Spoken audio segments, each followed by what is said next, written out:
Broadway ਤੁਹਾਡੇ ਵਿਦੇਸ਼ ਜਾਣ ਦੇ ਸੁਪਨਿਆਂ ਨੂੰ ਦੇਵੇਗਾ ਹਕੀਕਤ ਦੀ ਉਡਾਨ। नमस्कार दोस्तों, मैं अमरजीत ब्रॉडवे इमिग्रेशन सर्विसेज से।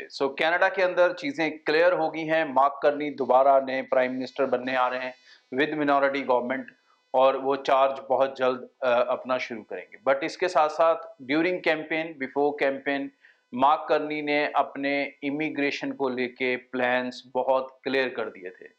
उनका कहना है कि सबसे पहले जो कनाडा की प्रायोरिटी है वो है इकोनॉमिक ग्रोथ। मतलब जो चीज़ें इकोनॉमिकली डिस्टर्ब हैं, चाहे वो जॉब्स को लेके सिनारियो है, चाहे हाउसिंग को लेके सिनारियोज हैं, चाहे अदर टैरिफ इश्यूज हैं उनके यूएस के साथ, ऐसी सब चीज़ें उनकी पहली प्रायोरिटी रहेगी। इमिग्रेशन के लिए ये बहुत ज़रूरी है। जी हाँ, उन्होंने ये कहा है कि उनका जो इमिग्रेशन का सिस्टम है वो वेलकमिंग रहेगा, कनाडा लोगों के लिए वेलकमिंग रहेगा, उसे वो मेंटेन करेंगे। बट इसके साथ साथ वो ये भी मेक श्योर करेंगे कि जो लोग यहाँ पे हैं या फिर जो लोग नए आ रहे हैं वो यहाँ पर अच्छे से सस्टेन कर सकें। क्योंकि पिछले दिनों आप सबने देखा लास्ट गवर्नमेंट के अंदर कि एंड में जाके जिस तरह की प्रॉब्लम्स आई, दुनिया बहुत ज़्यादा नेगेटिव हो गई थी कि कनाडा के अंदर कुछ नहीं बचा, कनाडा के अंदर ये हो गया, वो हो गया, जॉब्स नहीं है, फलाना नहीं है। बट धीरे धीरे वो चीज़ें अब ट्रैक पर आने लगी हैं, और यही कनाडा के नए प्राइम मिनिस्टर की पहली प्रायोरिटी होगी कि पहले चीज़ों को ट्रैक पर लाया जाए, ताकि जो भी लोग यहाँ पे आए, चाहे वो वर्क परमिट में आए, पीआर में आए, स्टूडेंट वीज़ा के रूट से आए या किसी भी रूट से आए, लेकिन वो कनाडा के अंदर एक अच्छा इन्वायरमेंट, सेफ इन्वायरमेंट ले सकें। और कनाडा का इसे लेकर इमिग्रेशन का जो प्लान है, अगले 2 साल तक वो अपने इमिग्रेशन के आंकड़ों को नहीं बढ़ने देंगे। ये बहुत क्रिस्टल क्लियर उनकी स्टेटमेंट है कि 2027 तक जो पुराने टारगेट सेट किए गए हैं, जिसके अंदर ये टारगेट 3,95,000, फिर 3,80,000, फिर 3,65,000 लोगों को पीआर मिलेगी। पहले ये आंकड़ा 5 लाख, सवा 5 लाख, 5.5 लाख जाने वाला था, लेकिन इसे लास्ट गवर्नमेंट में ही कम कर दिया गया था। तो ये टारगेट अभी कम ही रहेगा, खासकर अगले 2 साल। और इस 2 साल के अंदर कनाडा को ऑन ट्रैक पर लाया जाएगा पूरी तरह से, और उसके बाद फिर इसके ऊपर वर्कआउट किया जाएगा। क्योंकि जितनी स्पीड से वहां पर टीआर मिल रहे हैं लोगों को, उसके बाद उनको पीआर भी मिल रहे हैं अब फटाफट। तो कनाडा का जो लॉन्ग टर्म टारगेट है, मार्क कार्नी ने बताया कि वो है 1% of the total population immigration को सेटल किया जाएगा। मतलब आज की डेट में अगर उनकी 4 करोड़ पॉपुलेशन है तो उनका टारगेट 4 लाख के आसपास है हर साल लोगों को पीआर देने का। तो ये जो टारगेट है वो 1% ही मेंटेन करके चलेंगे। और जो इन्वायरमेंट है स्टूडेंट्स के लिए वो क्लियर है कि वो सिर्फ टैलेंटेड लोगों को ही कनाडा एंटरटेन करेगा।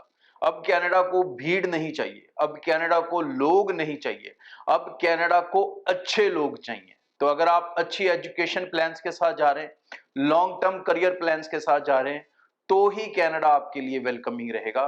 अदरवाइज शायद कनाडा उतना वेलकमिंग ना रहे। वीजा सिनारियोस को लेके अगर बात करें तो प्रेजेंटली सिनारियो बहुत शानदार नहीं है। हम सब जानते हैं कि डिप्लोमास के अंदर ऑलमोस्ट रिफ्यूजल्स हैं। डिग्री प्रोग्राम्स में भी काफी बच्चों को रिफ्यूजल्स का सामना करना पड़ता है, ऑल्दो डिप्लोमा के मुकाबले डिग्री में कहीं ज्यादा वीजास आते हैं।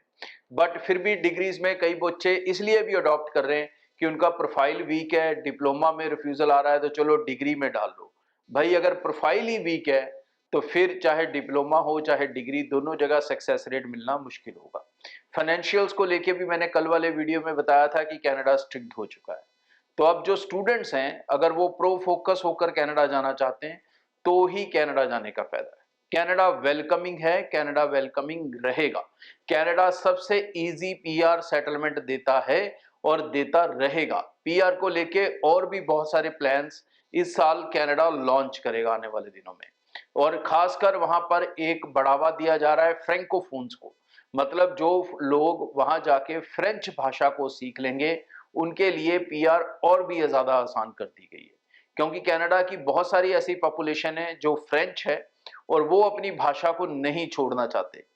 हम लोगों ने तो छोड़ दिया है, पंजाब वालों ने पंजाबी को, हरियाणा वालों ने हरियाणी को, ठीक है नहीं। अब तो इंडिया भी हिंदी को छोड़ता जा रहा है, अब तो लोग इंग्लिश पे शिफ्ट होते जा रहे हैं। बट वो लोग अपनी फ्रेंच जो डोमिनेंस है उसे खत्म नहीं होना देना चाहते। उसी को मेंटेन करने के लिए उन्होंने अलग से पीआर ओपन कर रखी है उन लोगों के लिए जो वहां आते हैं और फ्रेंच लैंग्वेज सीख लेते हैं, तो उनको पॉइंट्स एक्स्ट्रा मिलते हैं। तो आने वाला जो समय है कनाडा के अंदर डेफिनेटली शानदार रहने वाला है, इकोनॉमिकल प्रोस्पेक्टिव से भी, परमानेंट रेजिडेंसी के प्रोस्पेक्टिव से भी। लेकिन स्टूडेंट्स को लेके अभी कोई कॉम्प्रोमाइज होता नहीं दिख रहा।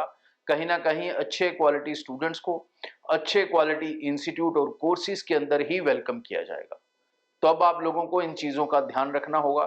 फाइल कैसे लगानी है, कौन कौन से डॉक्यूमेंट्स लगाने हैं, ये मैं पिछले कई शोज में बता चुका हूँ। फिर भी कोई डाउट्स हैं, कन्फ्यूजन्स हैं, आप टीम से अपनी अपॉइंटमेंट बनाकर मिल सकते हैं, नहीं तो मेरे से भी आप पर्सनली मिल सकते हैं।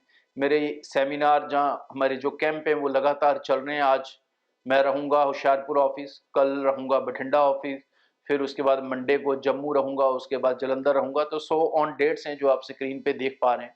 तो इन डेट्स के अकॉर्डिंग आप अपनी अपॉइंटमेंट्स बना सकते हैं अगर आप मेरे से मिलना चाहते हैं। नहीं तो इस चैनल को सब्सक्राइब कर लें, क्योंकि इसके अलावा इस चैनल पर भी रोज़ रात को 8 बजे मेरा लाइव सेशन होता है, जिसमें मैं स्टूडेंट से 1 टू 1 बातचीत करता हूँ। तो आप उन शोज़ में जुड़ें और अपने सवालों को, अपने क्वेश्चंस को, अपने डाउट्स को, अपने कन्फ्यूजन्स को दूर करें। Thank you. ब्रॉडवे ਤੁਹਾਡੇ ਵਿਦੇਸ਼ ਜਾਣ ਦੇ ਸੁਪਨਿਆਂ ਨੂੰ ਦੇਵੇਗਾ ਹਕੀਕਤ ਦੀ ਉਡਾਨ।